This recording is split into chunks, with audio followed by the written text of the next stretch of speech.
Pessoal, seja muito bem-vindo aqui ao Papo com Deus. Hoje nós vamos tratar de um tema mais espinhoso. Deveria ser um tema muito tranquilo nas mídias sociais, mas todas as vezes que a gente fala de inclusão, quando a gente vai falar sobre outras religiões ou sobre relacionamentos homoafetivos, homossexuais, a gente enfrenta uma enxurrada de protestos, de processos também. Por isso nós queremos aqui fazer isso com muita qualidade, ok? Apresentando as escrituras, mas também eu quero dizer para vocês essa onda de inclusividade que nós temos visto muitas igrejas adotar. Não é necessário fazer esse tipo de coisa, até porque o evangelho chama a todos os que estão cansados e oprimidos. E veja, Jesus Cristo é exatamente para aquela pessoa que está cansada de si mesma, aquela pessoa que já não dá conta mais de quem ela é. E não, o evangelho não chama você para que você aceite quem você é, mas para você renunciar àquilo que você é. Por isso eu quero fazer com muita responsabilidade, eu quero compartilhar com vocês aqui. Deixa eu ver a tela, eu vou deixar disponível para vocês fazerem download aqui desse e-book, né? Inclusão sem conversão não é evangelho. E qual foi a minha preocupação a escrever esse material, meus irmãos? É porque muitos líderes evangélicos têm afirmado que as suas igrejas são inclusivas para acolher pessoas LGBTQIA+, e adeptos de outras religiões, de outras ideologias, matrizes africanas, e tudo bem com relação a isso. Antes da gente falar sobre o que as escrituras expõem, eu quero deixar bem claro para vocês que é muito importante que a gente venha respeitar o direito constitucional de cada cidadão de viver a sua fé, a sua identidade e os seus afetos, inclusive em união estável, civil, até porque, meus irmãos, isso é parte da legislação brasileira. Não sei se você sabe, mas a relação homoafetiva, ela é parte da nossa legislação. Então, o que eu quero dizer para você é que antes de falarmos daquilo que a Bíblia diz, é importante a gente deixar bem claro que nós devemos respeitar, não só porque nós respeitamos as pessoas com amor, mas também porque é um direito constitucional de cada pessoa. Ela pode viver a sua religião, tá? O seu movimento de fé, a sua expressão de movimento de fé, mas ela também pode viver o seu tipo de união civil, se ela declarar que ela é uma pessoa homoafetiva, gay, enfim, os seus métodos de viver, a sua ideologia, ok? Então, assim, desrespeitar o direito não seria apenas antibíblico para nós cristãos, mas inconstitucional. Então, a Igreja de Cristo não precisa se tornar inclusiva no sentido de adaptar ou suavizar as escrituras para incluir todos os comportamentos ou credos. A Bíblia condena, meus irmãos, tanto a idolatria quanto a prática homossexual. Mesmo que a palavra, muitas pessoas colocam que a palavra homossexual não esteja na Bíblia, seja uma palavra moderna, a prática em si é claramente mencionada. Você vai ver isso em Romanos, principalmente que ele trata dos homens e das mulheres que não fazem uso devido dos seus corpos, mas antes se inflamam com pessoas do mesmo sexo, e diversas outras passagens na Bíblia. Então, isso significa que as pessoas LGBTQIA+, ou de outras religiões não possam frequentar a igreja? Muito pelo contrário, meus irmãos. Todo aquele que está cansado, oprimido, quebrantado ou perdido pode vir a Cristo. Mateus 11:28, Jesus deixa muito claro isso. Mas vir a Jesus, meus irmãos, é reconhecer que não está tudo bem na nossa vida. Ou seja, é abrir mão de quem nós somos, é renunciar ao nosso pecado, seja ele qual for. Jesus não é para quem deseja permanecer como está, mas para quem deseja morrer para si e viver para Deus. Jesus não é somente para o hétero. Até porque, meus irmãos, existem muitos héteros, e eu conheço diversas pessoas, até por aconselhamento, que possuem pecados escondidos de ordens sexuais muito horríveis. Eu já conversei com pessoas horríveis. Então, assim, Jesus não é para o hétero, Jesus não é para pessoas somente cristãs, né, ou de religiões judaicas, das nossas raízes. Jesus é para todo aquele que não dá mais conta de quem é, todo aquele que já não aguenta mais o seu eu. Ele é salvador daqueles que o reconhecem, ou seja, daqueles que reconhecem que a nossa falência como pessoa, tá? E todos aqueles que se rendem a ele. Por isso que a igreja deve ser aberta a todos, mas fiel à palavra, sem negociar a verdade para ganhar aplausos, pois o verdadeiro amor não mente nem omite, ele convida todos ao arrependimento. O que eu quero deixar claro nesse estudo é que eu tenho visto muitas igrejas participando e criando movimentos de inclusividade, dizendo assim, olha, nossas igrejas são inclusivas, como se aquilo fosse assim algo totalmente novo, né? E é uma teologia nova, é uma teologia moderna, pós-moderna, né? Pós-modernista, é uma teologia humanista que pensa na saúde e na qualidade do homem, mas a Bíblia traz sempre o chamado do evangelho, ele nos traz a verdade do nosso pecado, ele denuncia o nosso pecado, ele nos chama a renunciar quem nós somos. Ou seja, a inclusividade está no fato de chegarmos todos os povos, todos os pecadores ao Senhor, não por aquilo que nós somos, mas por aquilo que Ele é. Ou seja, eu chego a Deus exatamente porque eu não dou conta mais de quem eu sou. A inclusividade está no fato de todos podermos chegar a Deus exatamente para dizer assim, olha, eu não quero mais continuar vivendo como eu tenho vivido. Ou seja, a verdadeira inclusão não está em adaptar a mensagem do evangelho aos discursos, né, ou às vontades humanas, mas reconhecer a nossa falência como pecadores diante de um Deus que é santo.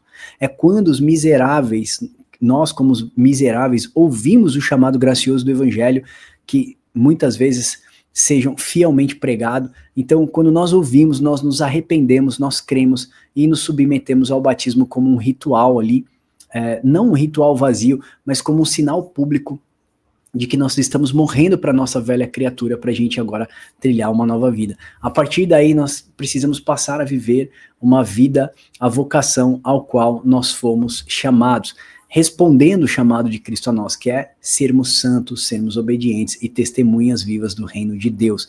Ou seja, Jesus nos chamou para santificação, e santificação é lutar exatamente contra os desejos da nossa carne, que é pecaminosa.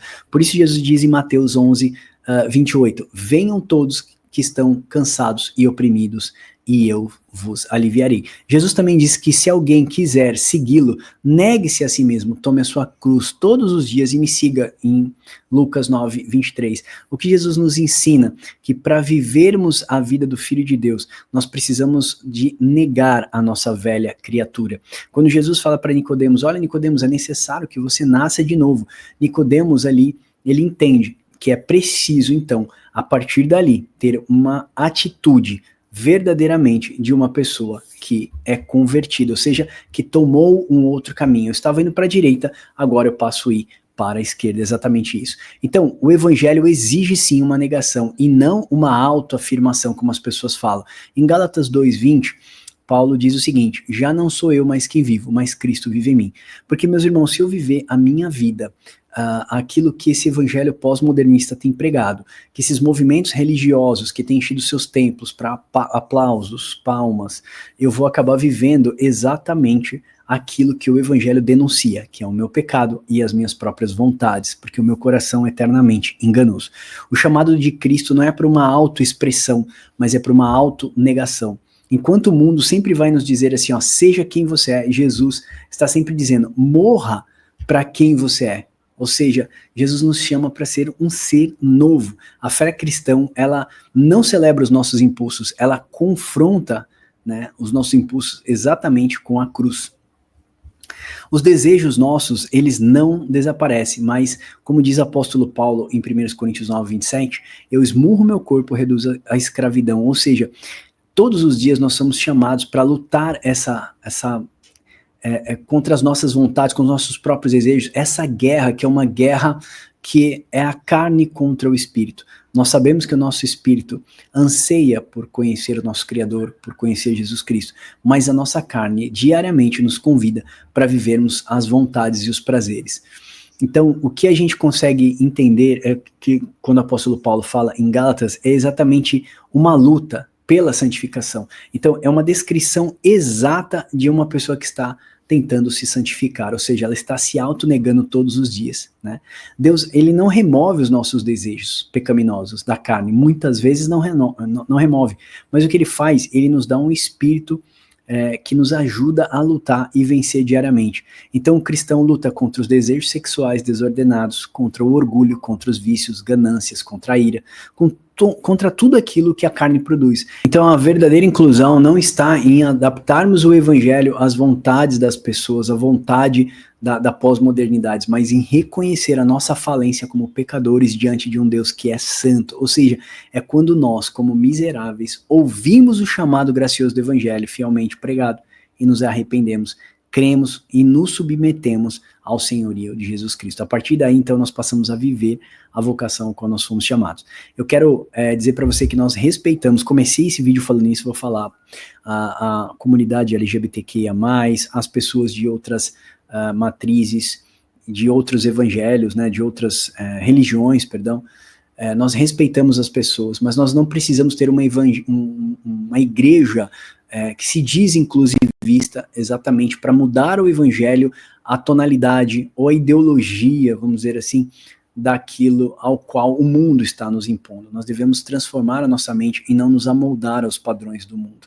Por isso, meus irmãos, que Jesus disse assim, olha, pode passar céus e terra, mas a minha palavra não vai passar. Então eu fico com essa máxima de que o evangelho é o mesmo, a ortodoxia bíblica permanece a mesma. Os fundamentos foram lançados, e todo prédio que não existe fundamento, ele cai. O que nós temos visto de hoje é um ataque às escrituras, exatamente para que se tire os fundamentos, para que esse prédio venha a ruir. E eu quero chamar você a atenção, para nós pensarmos em algumas coisas, tá? Por isso que eu coloquei até no final desse e-book aqui, olha, para pensarmos, examinar a nossa fé. Você quer um Cristo mesmo ou você quer validar o seu próprio eu? Até digo assim, quando às vezes eu tenho minhas crises de fé, geralmente é porque eu quero dar voz aos meus desejos, sabe? Voz às minhas vontades. Né? Aí a gente tem aquela crise de fé.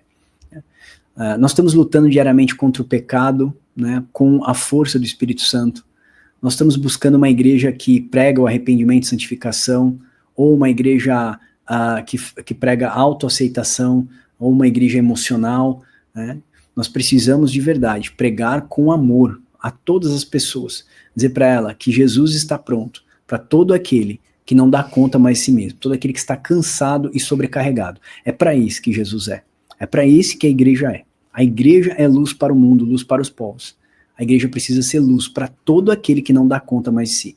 Se você é uma pessoa que você não vai se autonegar, que você não está pronto para essa autonegação, para essa autoconversão, para essa autossantificação, meu irmão, então assim, é você que está fazendo a acepção de pessoas e não a igreja. A igreja ela é inclusiva a todas as pessoas, porque nós precisamos lutar todos os dias contra o nosso próprio desejo. Sendo eu hétero, da mesma forma como uma pessoa que professa uma outra ideologia sexual, eu tenho os mesmos desejos, e todos os dias nós precisamos negar as nossas vontades, crucificar na cruz todos os dias os nossos desejos, para que a gente possa viver a vocação a qual nós fomos chamados, sermos santos, assim como nosso Pai é santo, amém? Então eu espero que esse vídeo encontre paz no seu coração, eu queria compartilhar com vocês também, você vai ter esse e-book disponível lá no nosso site, mas eu queria compartilhar com vocês que nós temos o Instituto Bíblico Discipular 100% gratuito, para você conhecer a palavra de Deus, conhecer o Deus que te criou de verdade. Aqui estão os últimos cursos adicionados, temos 35 cursos. Bíblia, a mensagem é uma Bíblia que ela tem um áudio assim muito bacana, ela traz um áudio muito moderno, e você pode conhecer as vozes, as falas dos personagens, contando toda a história. E aqui nós temos algumas imersões, nós temos os cursos ministeriais, se você é de algum ministério, tem um hub de conteúdos totalmente gratuito, mais de 360 e-books gratuitos, selados para a eternidade, profetas e profecias, eles ainda existem, comece pelo altar, Deus ensina que nós precisamos começar restaurando o altar, para que a presença dele possa habitar dentro de nós. Restaure o seu altar hoje, porque Jesus chama todos os povos, seja ele de qual tipo de ideologia, seja ele qual tipo de religião, Jesus é para todos, irmãos, que estão cansados e sobrecarregados, todos aqueles que não dão conta mais de si, eu não dou conta mais de mim, eu não aguento mais eu quero mudar, então Jesus é para você, meu irmão, essa é a inclusão do evangelho para você.